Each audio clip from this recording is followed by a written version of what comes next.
I am Sophia Adams, 32 years old, standing frozen in a pristine Manhattan gallery when my phone buzzes. The text from my brother Andrew reads, "Sold your amateur paintings for $100 each. You are welcome." My fingers hover as I type. "Thank you for letting me know." He responds immediately. "Are not you mad?" I smile slightly, knowing what he does not. Those amateur paintings he just offloaded for a few $100s. They are worth $2,000 each. Before I tell you what happened next, let me know where you are watching from and hit that subscribe button if you want more stories about family betrayals turned unexpected victories. Art was my oxygen from the moment I could hold a crayon.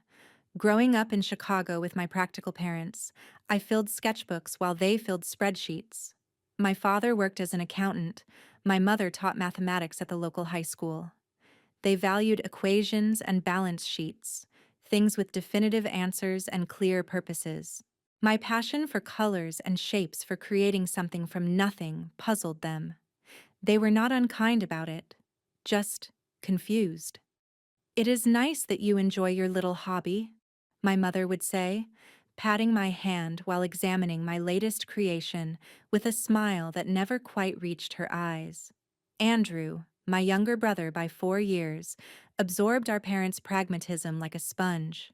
Even as a child, he organized his toys by resale value and started a neighborhood candy reselling business by age 10. While I dreamed in watercolors, he dreamed in profit margins. When college application time arrived, my parents assumed I would follow a sensible path like business or education. Their faces fell when I announced my intention to study fine arts at Pratt Institute in New York. "Art does not pay bills, Sophia," my father said, his voice heavy with disappointment. "Not immediately," I agreed. "But nothing worthwhile comes easily." Our compromise: they would help with tuition if I minored in marketing. "At least you will have something to fall back on," my mother reasoned. I agreed, not because I intended to use the marketing degree, but because I knew this concession would open the door to my true passion. College transformed my artistic vision. I discovered mixed media, combining traditional painting with unconventional materials, like crushed glass metal fragments and textured fabrics. My professors were divided on my technique. Some praised its innovation, others criticized it as confused and lacking discipline. This split reaction only fueled my determination to refine my voice. The years after graduation were lean, very lean. I worked as a barista at an upscale coffee shop in Brooklyn, waking at 4 in the morning for opening shifts, then painting until midnight in my tiny apartment shared with two other struggling artists. My bathroom doubled as a darkroom for my photographer roommate. Our kitchen sink was perpetually stained with paint and developer fluid. Throughout these struggle years, Andrew visited occasionally, always impeccably dressed in suits that cost more than my monthly rent. He had secured a position at a financial consulting firm straight out of his business program and never failed to remind me that I could still switch to something practical. During one particularly difficult winter, when heating our apartment became a luxury we could barely afford, Andrew looked around at my canvases stacked against every wall and sighed. "No one is buying these, are they?" he asked, not unkindly, just stating what he saw as obvious. "They will," I insisted. "I just have not found the right audience yet." He shook his head. "You know, there is an entry-level position in our marketing department. With your minor, you could qualify." I declined again. This became our routine: his practical offers, my stubborn refusals.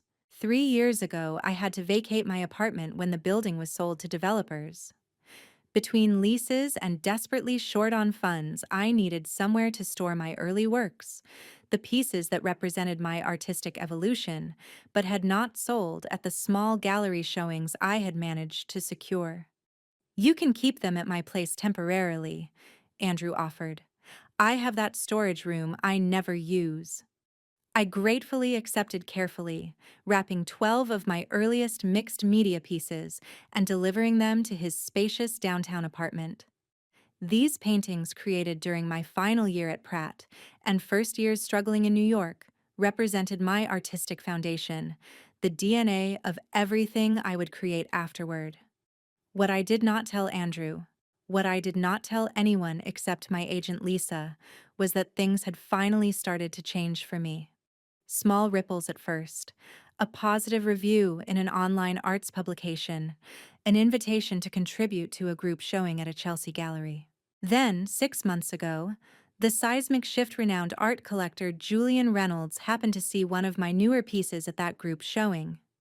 Julian approached me afterward, his eyes bright with the intensity that made him famous in the art world. "Your work has something I have not seen in a decade," he told me. "Raw emotion captured in physical form. I want to see more."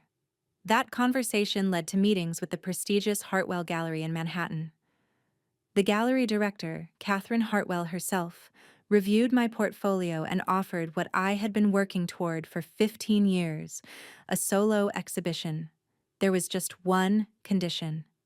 Catherine wanted to show the evolution of my technique, which meant including those early works currently gathering dust in my brother Andrew's storage room. "Your early pieces show the genesis of your style," Catherine explained. "The exhibition needs to tell your complete story as an artist." I agreed, planning to retrieve the paintings from Andrew's apartment the following week. But then, Julian Reynolds came back with an even more extraordinary proposition.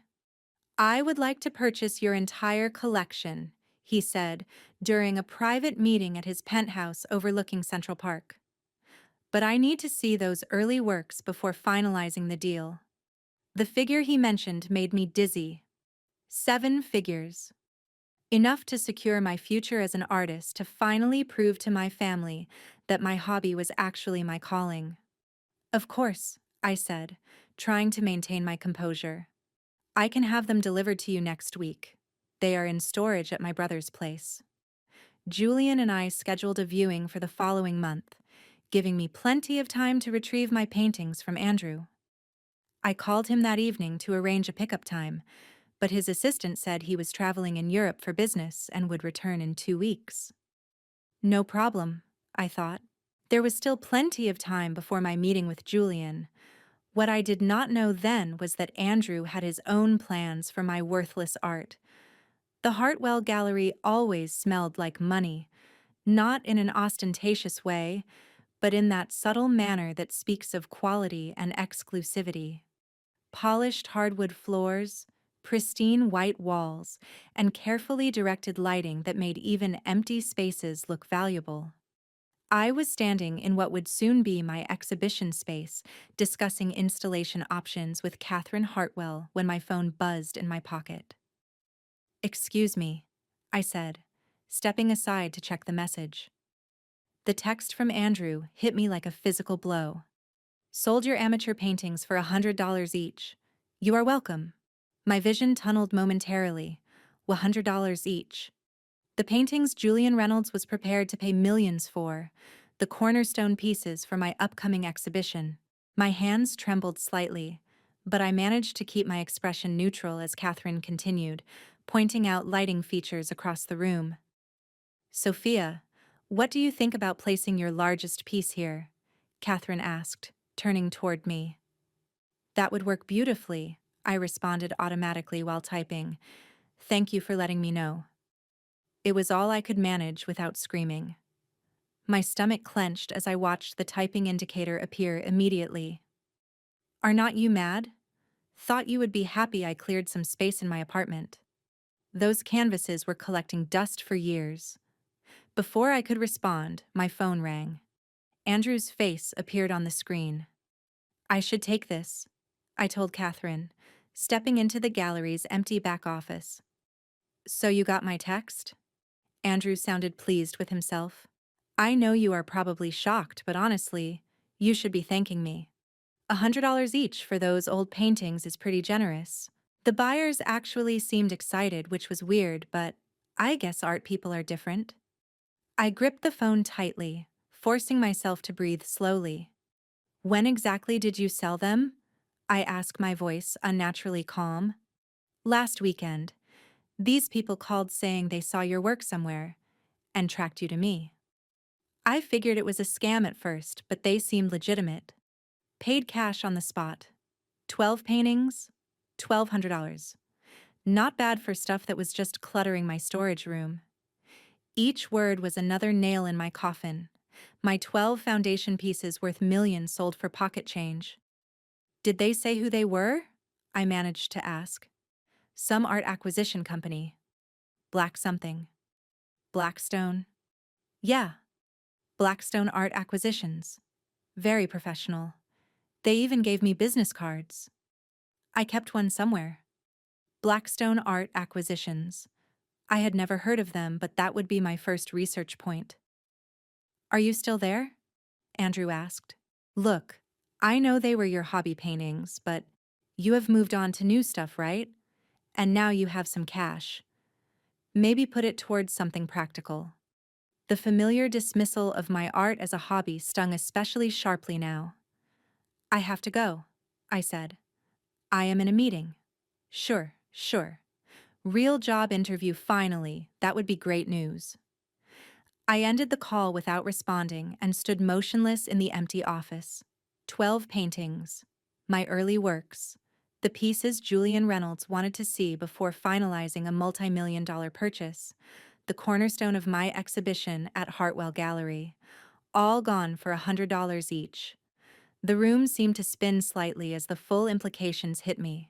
My career breakthrough, my financial security, my artistic legacy all potentially destroyed by my brother's careless actions. Tears threatened, but I blinked them back. The gallery was not the place for a breakdown. I returned to Catherine with what I hoped was a convincing smile. Something has come up. Would it be possible to continue this tomorrow? Catherine agreed, and I rushed out to call Lisa, my agent.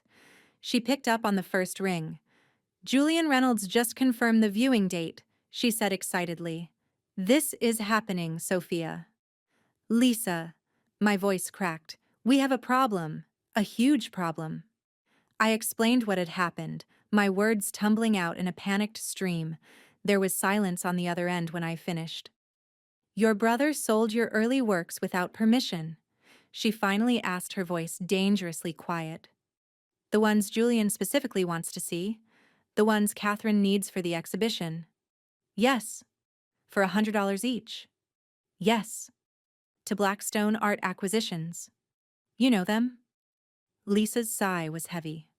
They are notorious in the industry. They specialize in identifying emerging artists, then acquiring their early works through whatever means necessary just before the artists break through. Usually they target family members who do not understand the value. But how would they know about me? About Julian's interest? The art world is small, Sophia. Word gets around. She paused. This is bad. Really bad. Without those early pieces, Julian might walk away. And Catherine definitely will not give you the exhibition without them. I leaned against a building, suddenly feeling the weight of everything I had worked for slipping away. What do we do? First, we need to find out who exactly bought your paintings and where they are now. Then we can figure out how to get them back. Lisa's voice shifted from shocked to determined. Do not tell Julian or Catherine yet. We will fix this. The rest of the day passed in a blur.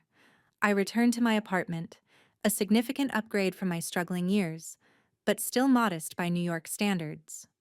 I sat on my second-hand couch staring at the half-finished canvas on my easel. It was supposed to be the centerpiece of my exhibition, the culmination of everything I had learned and developed as an artist. Now it might never be seen.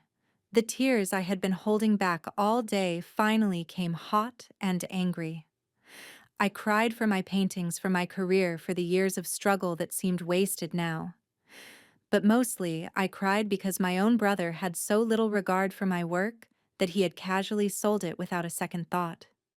When the tears finally subsided, I was left with something harder and more determined. I would not let Blackstone Art Acquisitions steal my future. I would not let my brother's dismissal of my art define its value. I would find my paintings and get them back, whatever it took. Morning light filtered through my apartment windows as I called Andrew again. This time, my voice held no trace of yesterday's shock or hurt, just cool determination. I need the contact information for the people who bought my paintings, I said without preamble. Good morning to you, too, Andrew replied, yawning. Why are you upset about the paintings after all? I thought you would be happy to get anything for them. I bit back a sharp response. Just the information, please. Names, phone numbers, addresses, everything you have. Something in my tone must have registered because Andrew's voice lost its casual edge. Sure, okay. Let me find that business card. And I think I wrote down their information somewhere. 5 minutes later, I had 3 names, addresses, and phone numbers. Michael Pearson, Elaine Turner, and Richard Cohen, all associated with Blackstone Art Acquisitions. According to Andrew, they had divided the paintings between them, each taking 4 pieces. They seemed really interested in specific ones, Andrew added. They had a list with titles and everything. I thought that was weird since you usually just scribble names on the back. My stomach tightened. They had not randomly purchased my art. They had targeted specific pieces. This was a calculated move. I spent the morning researching Blackstone Art Acquisitions online. Their website was sleek and professional, describing them as specialized art investors with an eye for emerging talent. But digging deeper into art forums and industry blogs revealed a different story. Multiple posts mentioned their predatory practices, how they exploited uninformed family members or friends of artists, on the verge of breakthrough. One forum post caught my eye. Blackstone bought my roommate's sculptures for $500 through his parents. 6 months later, they sold them at auction for $75,000 each. Legal, but despicable.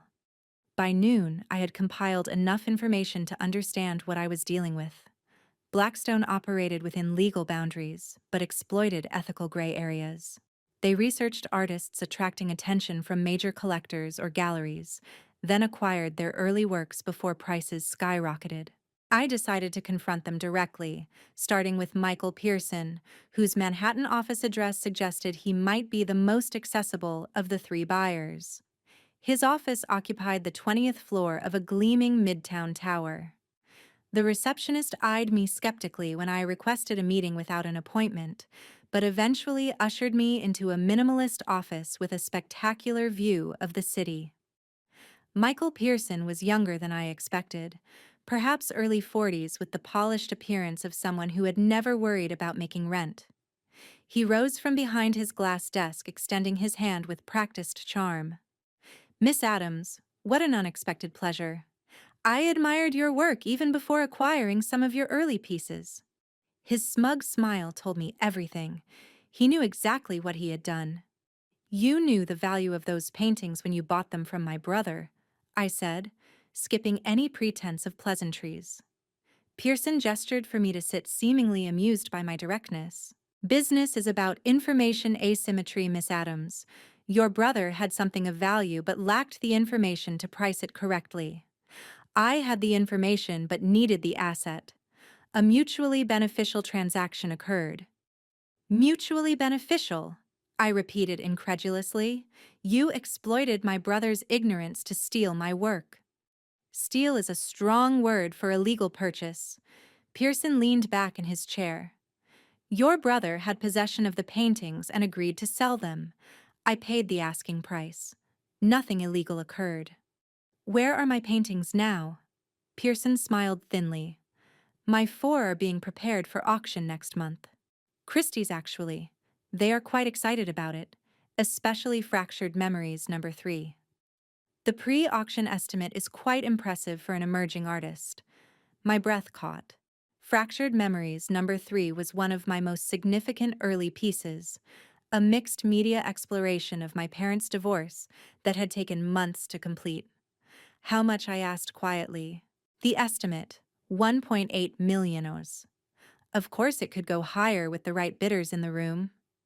He studied my expression with obvious satisfaction. You seem surprised. Surely you knew your work had value. Julian Reynolds certainly thinks so. The casual mention of Julian confirmed my suspicions. Blackstone had inside information about Julian's interest in my work. I want my paintings back, I stated flatly. Pearson laughed. That is not how this works, Miss Adams. The transaction was legal. The paintings are mine to sell. But I will make sure you receive an invitation to the auction. You can see your early work achieve the recognition it deserves, even if you will not see the financial benefits. I left his office seething but determined. One down, two to go. Elaine Turner proved more elusive. Her address led to a luxury apartment building where the doorman refused to confirm if she was a resident. My calls went straight to voicemail. After several attempts, I received a terse email. Miss Adams, I understand your concern, but our transaction was legal and binding. Please direct any further communications through my attorney. Attached was the business card of a high-powered art lawyer whose hourly rate probably exceeded what Andrew had received for all 12 paintings. My final lead was Richard Cohen. His Brooklyn address surprised me, being considerably less upscale than the others. The converted warehouse building housed artists, studios, and small galleries, not the luxury I expected from someone associated with Blackstone. Cohen himself was equally surprising. Older, perhaps 60s, with paint-stained hands and the weathered look of a working artist. His studio was cluttered with canvases and sculptures, a chaotic creative space I immediately recognized and felt comfortable in. I wondered if you would find me, he said, offering me tea from a chipped mug. For what it is worth, I did not agree with how Pearson and Turner handled this. Yet you took 4 of my paintings, I pointed out.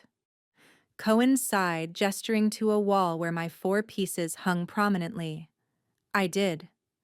I am part of Blackstone because I have an eye for emerging talent, not because I approve of their methods. When they identified you as a target, I insisted on being involved to ensure at least some of your work was treated with respect. I moved closer to my paintings, emotions swirling as I saw them displayed with obvious care. You know these are worth far more than what you paid. Of course, Cohen nodded. Your technique is revolutionary.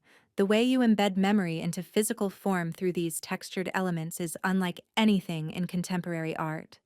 These early pieces show the genesis of what will become your signature style. His genuine appreciation for my work was disarming. If you understand their value, both artistic and financial, why participate in this scheme? Cohen was quiet for a moment. Because if I had not, all 12 would have gone to people like Pearson and Turner, who see only dollar signs. He hesitated. I cannot speak for the others, but I would consider returning your pieces for what I paid, plus a reasonable commission. Not because I am afraid of legal consequences, but because artists should benefit from their own work. His offer was the first glimmer of hope since this nightmare began. Thank you. I will definitely consider that. Before leaving, I asked, how did Blackstone know about Julian Reynolds's interest in my work? Cohen looked uncomfortable. Blackstone has informants everywhere. Galleries, auction houses, even catering staff at exclusive events. Someone overheard something they should not have. That night, I sat at my kitchen table, surrounded by notes and research. My laptop screen glowed with auction listings, and there it was. Fractured Memories. Number 3 listed for the upcoming contemporary art auction at Christie's. Estimated value, $1.8 to $2.2 million. The painting I had poured my heart into, that had lived in my brother's storage room, that he had sold for $100, was now being prepared for auction, with a multi-million-dollar estimate. I called Lisa with everything I had learned. Richard Cohen might be our way in, she said after I recounted my conversations. But we need to move quickly, especially with the Christie's auction approaching. I think it is time to consult an art lawyer. I cannot afford an art lawyer, I reminded her. Actually, Lisa's voice held a note of optimism. I talked to Julian Reynolds today.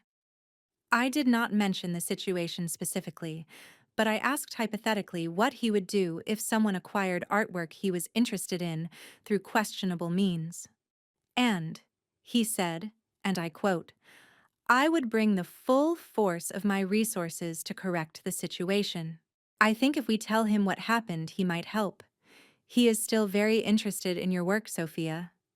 For the first time since receiving Andrew's text, I felt a flutter of hope.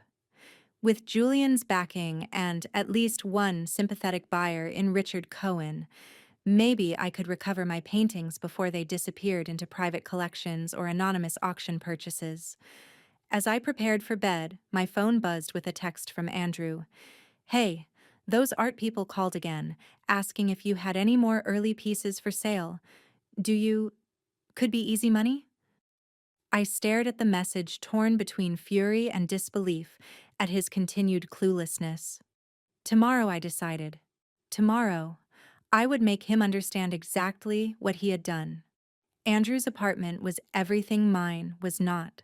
Spacious, impeccably decorated in that soulless luxury style that graces the pages of high-end catalogs with not a single item out of place. No evidence of creative chaos, no paint splatters or half-finished projects. Just pristine surfaces and expensive furniture that looked barely used. He greeted me at the door in pressed chinos and a casual button-down that probably cost more than my monthly grocery budget. Hey sis, did not expect to see you today. Want some coffee? Just got this amazing single origin from Ethiopia. I followed him to his gleaming kitchen, clutching my laptop bag containing all my research on Blackstone art acquisitions and the auction listings. So what brings you by? He asked, operating his complicated espresso machine with practiced ease. If it is about those people wanting more paintings, I told them I would check with you first this time. He laughed lightly. Learn my lesson there. Andrew, I said quietly, we need to talk about what you did. He turned coffee, forgotten his expression, shifting to defensive. Come on, Sophia, I did you a favor. Those paintings were collecting dust in my storage room for years. You never asked about them, never seemed to care about them. And I got you more than fair market value. $100 each for amateur art is pretty generous. I unzipped my laptop bag.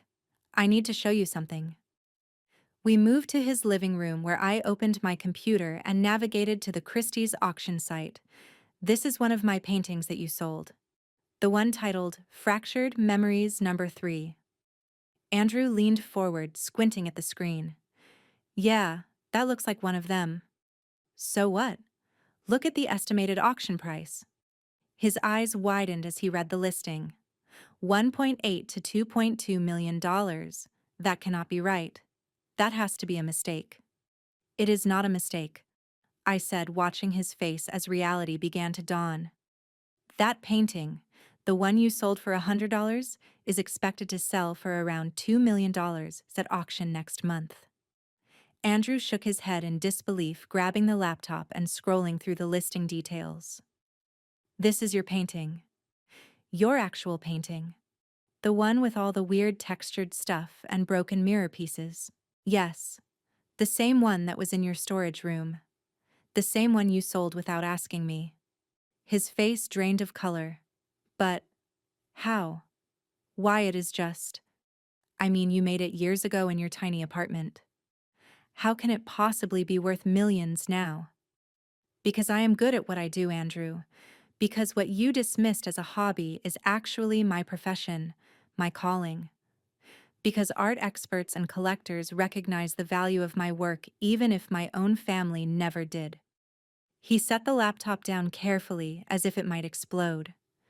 Sophia, I had no idea. You have to believe me. If I had known, you would have asked for more money, I cut in sharply. No. He stood up, pacing now. I never would have sold them at all. I am not a monster. I would never intentionally hurt you like that. I watched him process the magnitude of what he had done, his confident demeanor crumbling with each pass across the room. Why did not you tell me your art was valuable? He finally asked, his voice small. Would you have believed me if I countered? You have spent years calling my art a hobby, suggesting real jobs, acting like my career choice was some phase I needed to outgrow. When exactly should I have mentioned that collectors were interested in my work? When you were explaining how I could still switch to marketing? Or when you were telling me how your bonus could pay for business school for me? Andrew sank back onto the couch, running his hands through his hair. I really messed up, did not I? Yes, you did. He was quiet for a long moment. So what happens now? Can we get the paintings back? I explained everything I had learned about Blackstone, about Michael Pearson's smugness, Elaine Turner's legal threats, and Richard Cohen's potential willingness to return my works. But the auction is in 3 weeks, I concluded. Even if we can convince Cohen to return his 4, that still leaves 8 paintings in the hands of people who have no intention of giving them back. Andrew's expression shifted from shock to determination. This is my fault. I will fix it. How they made a legal purchase. You had possession of the paintings and agreed to sell them. Because I did not know their value, Andrew argued, there must be legal protections against that kind of exploitation. And I never told them I owned the paintings. If they asked, I said they were my sister's works that I was storing. A new thought struck me. Did they specifically ask if you had the authority to sell them? Andrew frowned, thinking back.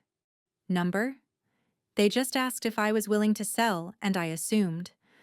I just thought since they were in my apartment for so long. So you never explicitly claimed ownership or the right to sell them, I pressed. Number. I guess I did not. Hope flickered in his eyes. Does that help us? It might. I made a note to mention this to any lawyer we consulted. Andrew stood again, his business mindset visibly clicking into place. We need a strategy. Legal options, negotiation tactics, leverage points. These Blackstone people are predators, but every predator has vulnerabilities. For the first time since this began, I felt like my brother and I were on the same team.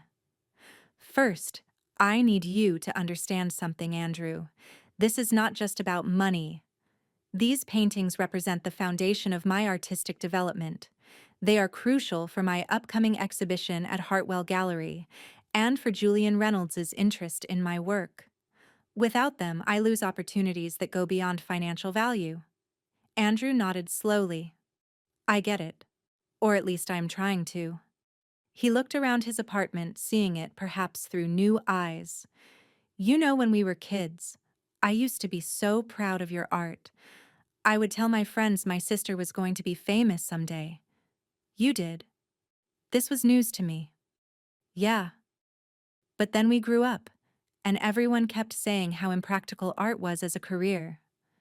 I guess I absorbed that. He met my eyes directly. I am sorry, Sophia. I am sorry I dismissed your passion as a hobby, and I am definitely sorry I sold your paintings. His apology was unexpected and touched something deep inside me. For all our differences, Andrew was still my brother. The same kid who had once proudly displayed my childhood drawings on his bedroom wall.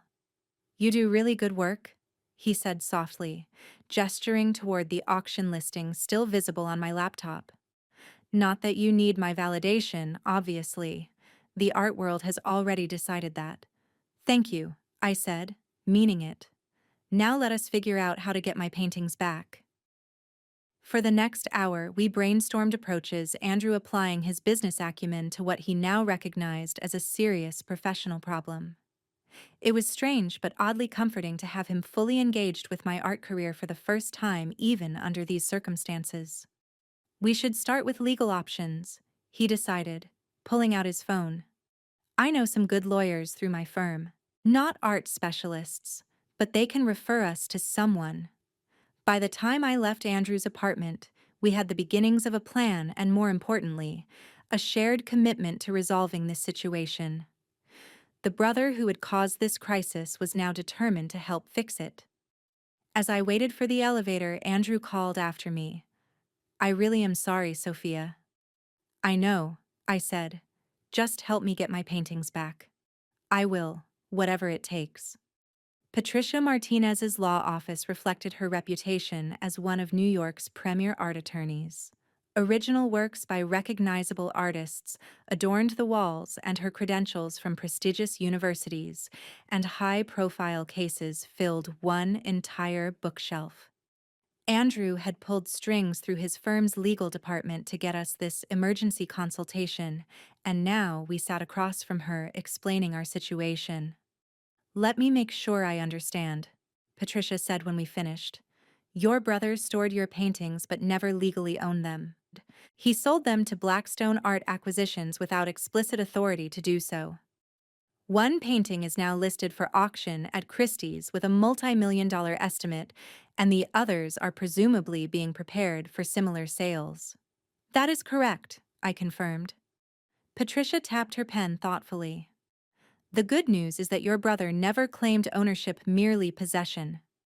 In art law, that distinction matters. The bad news is that Blackstone can argue they were good faith purchasers who reasonably believed your brother had the authority to sell." "What are our options?" Andrew asked, his notebook already filled with questions and potential strategies.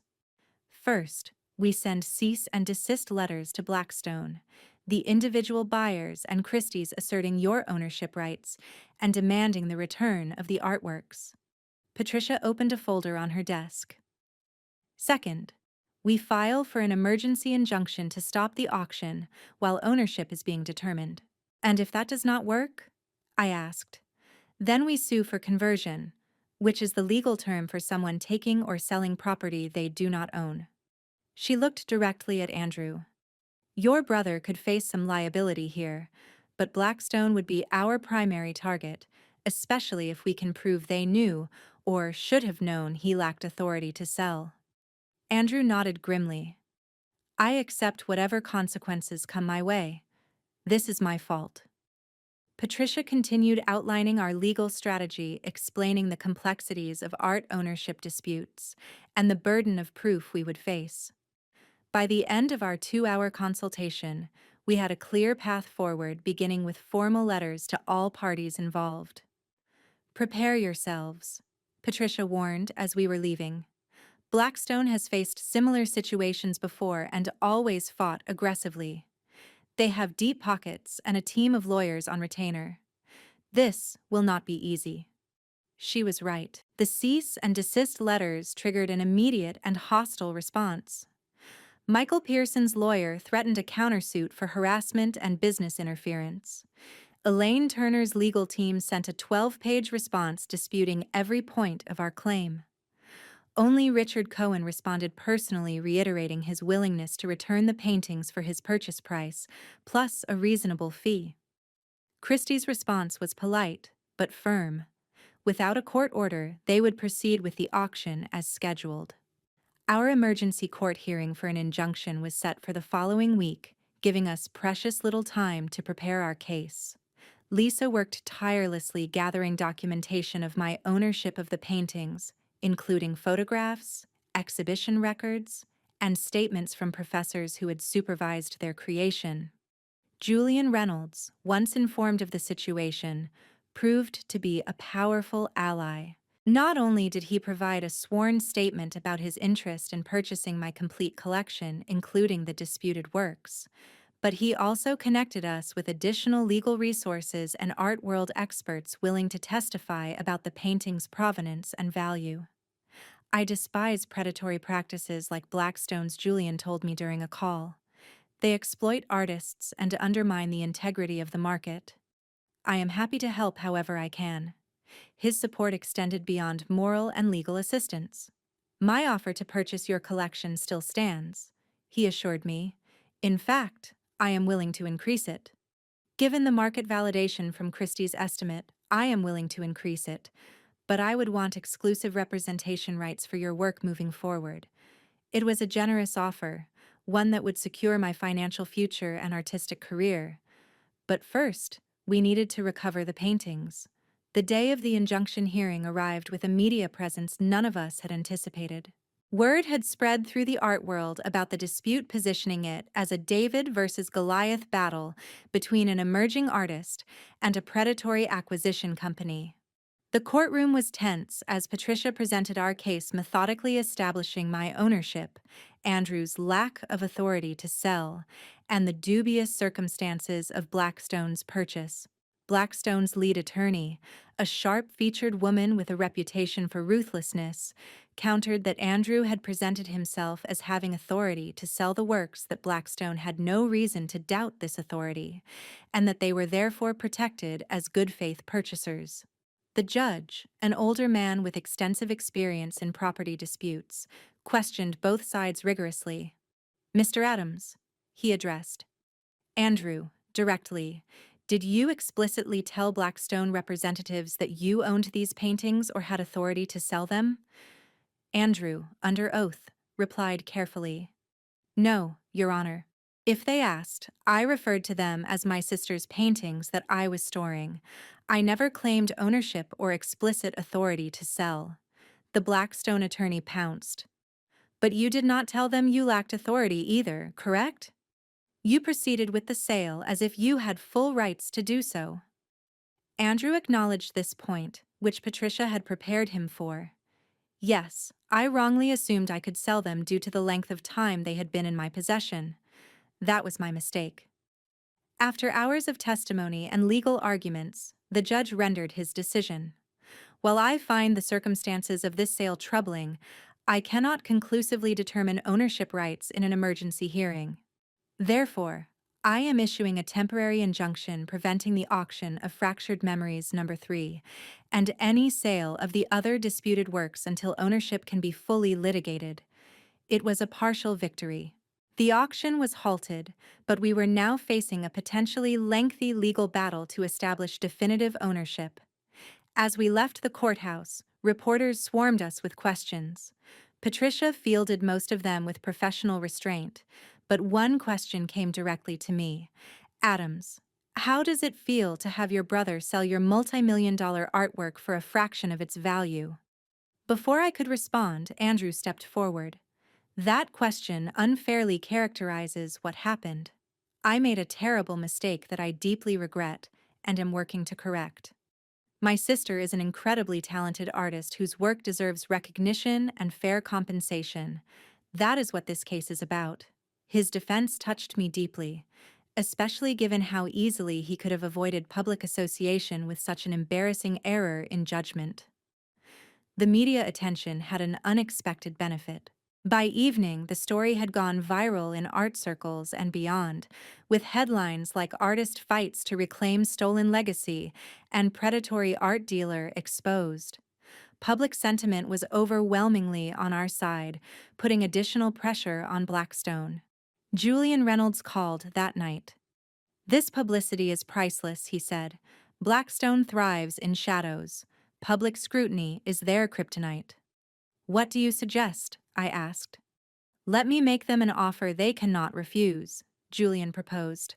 "I will purchase all 12 paintings from them at a price that gives them a healthy profit, then immediately transfer ownership back to you as part of our exclusivity agreement." "Can you do that?" I was stunned by his willingness to intervene so directly. "I can and I will. Sometimes the simplest solution is the most effective. They want profit. I want your art. You want your paintings back. Everyone gets what they want. And the lawyers can stand down." It was an elegant solution that circumvented the legal morass we were facing.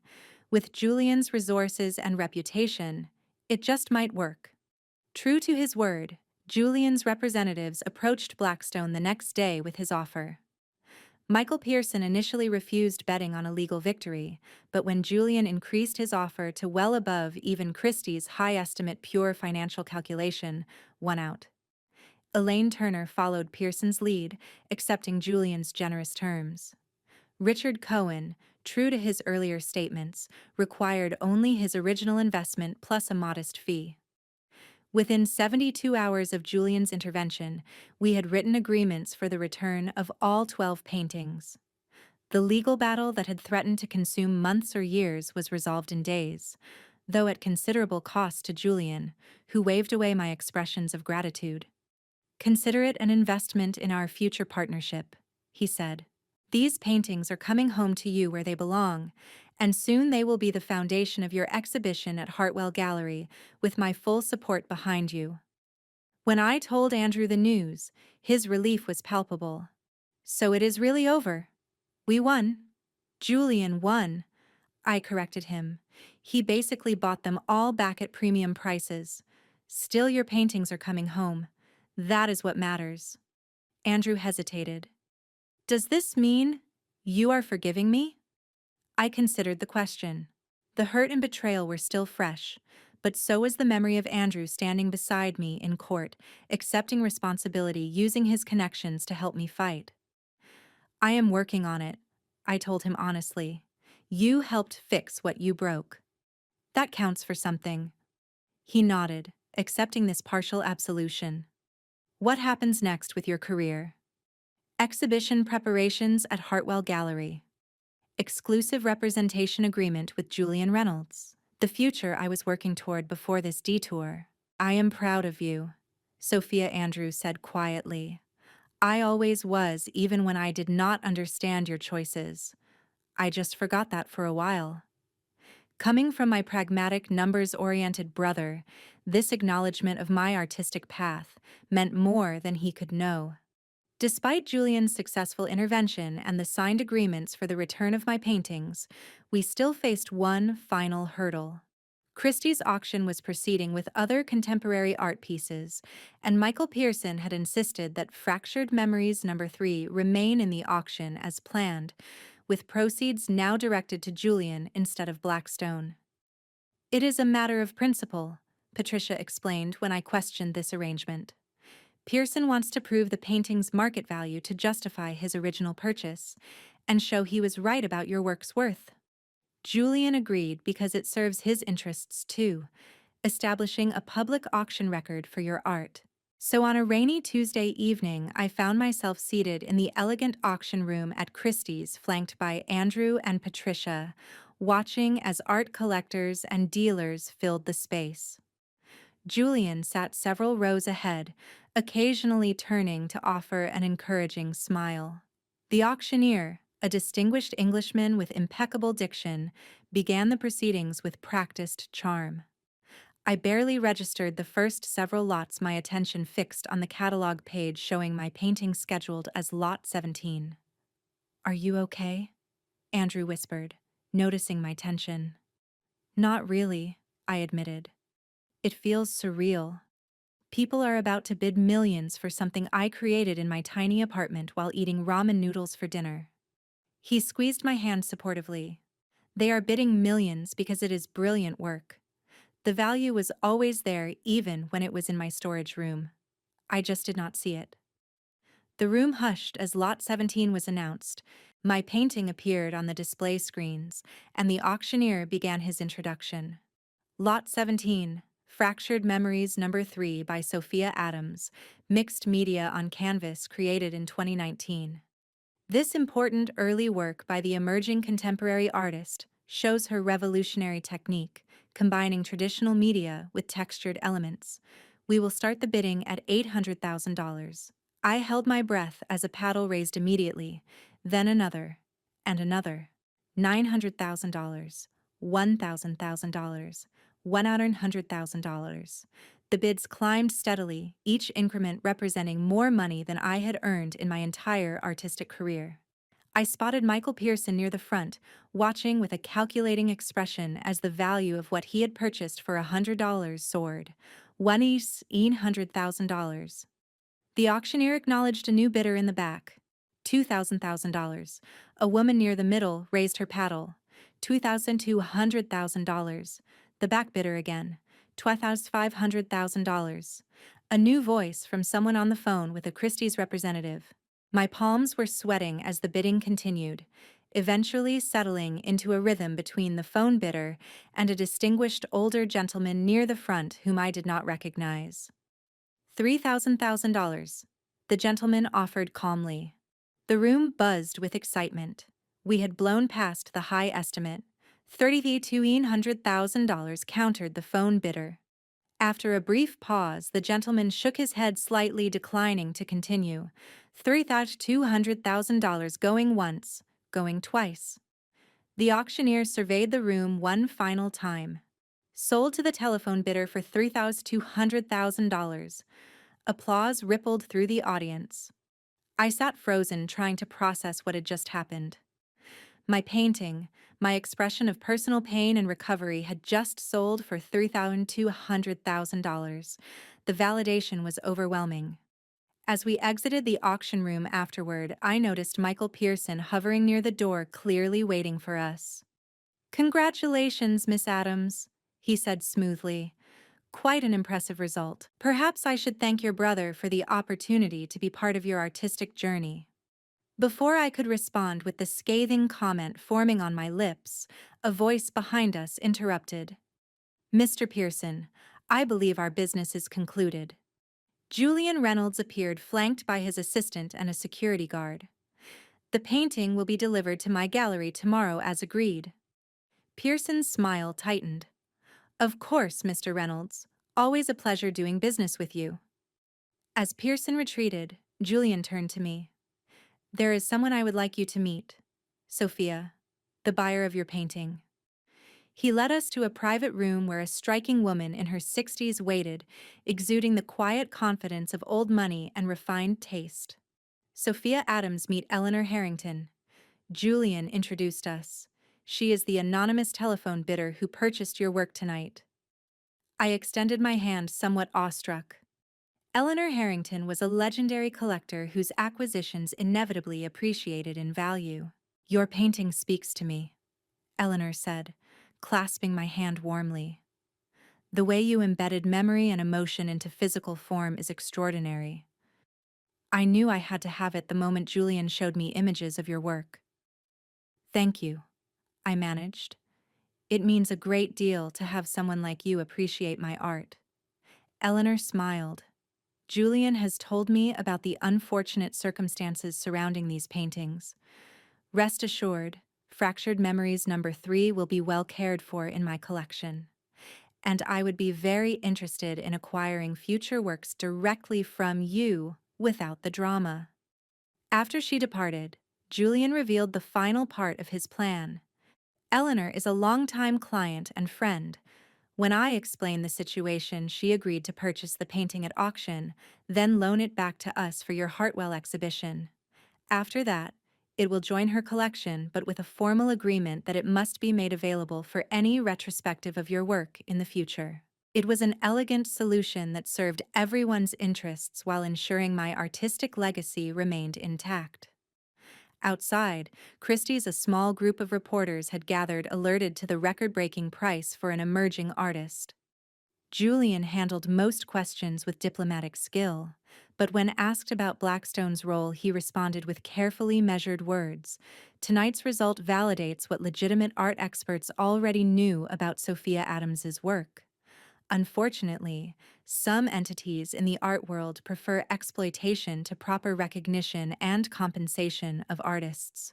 This situation highlights the need for greater protection of artists' rights and ethical standards in art acquisition." The resulting media coverage extended far beyond art publications, bringing attention not just to my work, but to the predatory practices that had nearly derailed my career. Several other artists came forward with similar stories about Blackstone creating a wave of scrutiny that would ultimately transform their business practices. As Andrew and I shared a celebratory dinner that night, he raised his glass with genuine pride to my incredibly talented sister, whose hobby just sold for $3.2 million. I clinked my glass against his, and to brothers who mess up, but then help fix things. He smiled ruefully. "Next time you have multi-million-dollar paintings that need storage, maybe leave me a note about their value." Next time, I promised I will just get my own storage unit. 1 year later, I stood in the center of the Hartwell Gallery, surrounded by my artwork spanning the past 5 years. The lighting was perfect, highlighting the textured elements that had become my signature technique. Every piece told part of my story from the struggling years to my recent creative explosion. And at the heart of the exhibition were the 12 early works that had nearly been lost forever. 5 minutes until opening, Catherine Hartwell announced, adjusting a spotlight slightly. "Are you ready for this, Sophia? We are expecting record attendance." I nodded, feeling a mix of nerves and exhilaration. This solo exhibition represented everything I had worked towards since first picking up a paintbrush as a child. The journey had been far more dramatic than I ever anticipated, but perhaps that was fitting for an artist whose work explored emotional transformation through physical form. Andrew arrived early, impeccably dressed in a suit that now seemed less a symbol of corporate conformity and more a gesture of respect for the occasion. Since the auction showdown, he had undergone his own transformation, developing a genuine appreciation for art and, more surprisingly, a talent for the business side of the art world. "The gallery looks amazing," he said, surveying the space. "Julian mentioned collectors are flying in from Europe and Asia specifically for this opening. It still does not feel real," I admitted. "Sometimes I expect to wake up back in my tiny Brooklyn apartment mixing paint in coffee cups because I could not afford proper supplies." Andrew smiled. "That struggling artist is part of who you are, but this is your reality now." He gestured toward a discreet plaque near the entrance. "Have you seen this yet?" I moved closer to read the small engraved text, "Exhibition Management and Artist Representation" by Adams Art Management. "Your new company?" I asked, surprised. Andrew nodded. "Julian suggested it. Apparently, my combination of business experience and first-hand knowledge of how artists can be exploited makes me uniquely qualified. I already have 3 clients besides you, all emerging artists," Julian identified as promising. The irony was not lost on me. My brother, who had once dismissed my art as a hobby, was now building a career around supporting artists like me. His mistake with my paintings had become the catalyst for his own professional reinvention. "Does this mean you are officially my manager now?" I asked. "Only if you want me to be." "Julian would remain your primary representative, but I would handle the day-to-day business operations, contract negotiations, logistics, all the stuff you hate dealing with." It was a tempting offer. Despite my success, the business aspects of the art world still felt foreign to me, and Andrew had proven his commitment to my career, working tirelessly over the past year to help arrange this exhibition and negotiate favorable terms with galleries and collectors. "Let me think about it," I said, not quite ready to formalize our new professional relationship on this already momentous day. The exhibition opening exceeded even Catherine's ambitious expectations. Art critics, collectors, gallery owners, and celebrities filled the space, creating a buzz that spilled out onto the street. Julian Reynolds moved through the crowd like a conductor, introducing me to key figures and subtly directing attention to specific works.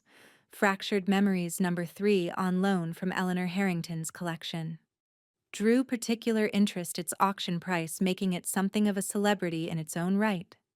Beside it hung a small plaque recounting its journey from my studio to Andrew's storage room, to Blackstone to Christie's, and finally to this exhibition, transforming a potential disaster into part of my artistic narrative. Richard Cohen attended the opening, one of the few Blackstone associates invited. Since returning my paintings, he had severed ties with the company and returned to his own artistic practice. "Your story changed things," he told me during a quiet moment. After the media coverage, Blackstone faced so much scrutiny they had to overhaul their acquisition practices. They actually have formal authentication procedures, now requiring proof of ownership before any purchase. It was a small victory against predatory practices, but a meaningful one for artists who might otherwise have faced similar exploitation. Most surprising was the presence of Michael Pearson, who had requested permission to attend. After some deliberation, I had agreed, curious about his motivation.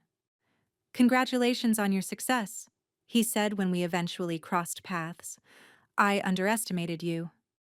"You underestimated my work," I corrected him. Not me. He acknowledged this with a slight nod.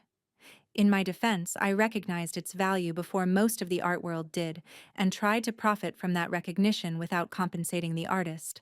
I added. Business is business, he replied with an unapologetic shrug.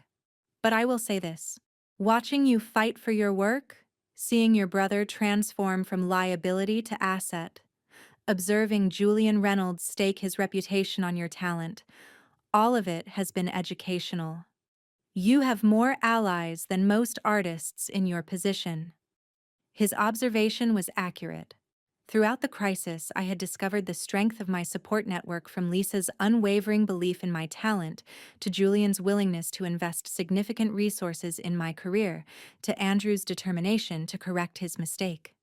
Even Patricia Martinez had reduced her legal fees, seeing our case as an opportunity to establish better protections for artists. As the evening progressed, Julian drew me aside to discuss future plans. The response exceeds even my expectations, he said, indicating the red dots already marking most pieces as sold. We need to discuss your next collection and international exhibition opportunities.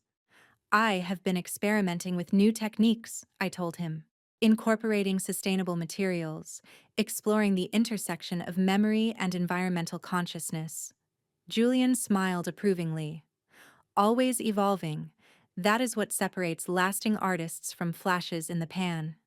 Speaking of evolution, have you considered Andrew's proposal?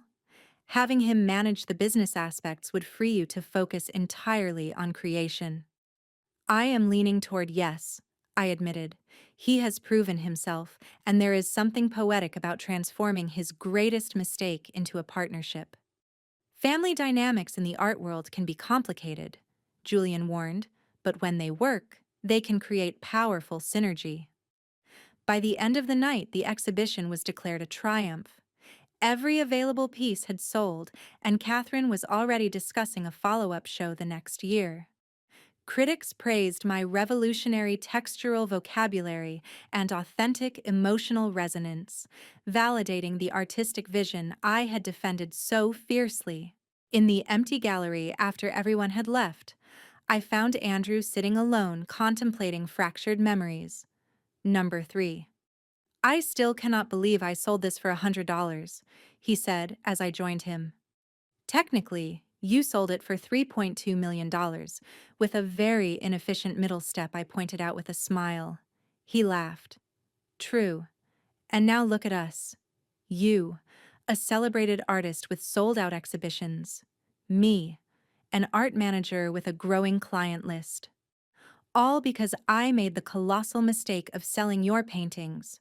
Sometimes our worst mistakes lead to unexpected growth, I reflected. If you had not sold those paintings, I might still be slowly building my career unknown to collectors like Eleanor Harrington or Julian Reynolds. You might still be in your corporate job dismissing art as impractical. Instead, here we are both doing what we love. Andrew considered this. So what you are saying is, I did you a favor? His tone was joking, but with an undercurrent of genuine question. Let us not go that far, I said. But yes, in a strange way, your mistake accelerated both our journeys. Just promise me one thing. Anything. Never sell my artwork without explicit written permission again. Deal, he agreed solemnly, though I doubt anyone would believe they were worthless amateur paintings now. We sat in comfortable silence, the events of the past year settling into their place in our shared history. The brother who had once dismissed my art as a hobby was now its business champion. The paintings that had gathered dust in his storage room were now centerpieces of a celebrated exhibition, and I had evolved from a struggling artist to a recognized name in contemporary art. Life rarely follows the path we expect. Sometimes a devastating text message about paintings sold for $100 each becomes the first line in a story of triumph, reconciliation, and artistic validation. What matters is not the obstacles we encounter, but how we respond to them, what we learn, and who stands beside us as we transform challenges into opportunities. Have you ever had a family member undervalue something important to you? How did you handle it? I would love to hear your stories in the comments below. And if this journey of artistic validation resonated with you, please like, subscribe, and share with others who might need a reminder that sometimes our greatest setbacks become the foundation for our most significant breakthroughs. Thank you for joining me on this incredible journey, and remember to always believe in the value of your unique contributions to the world, even when others do not yet see it.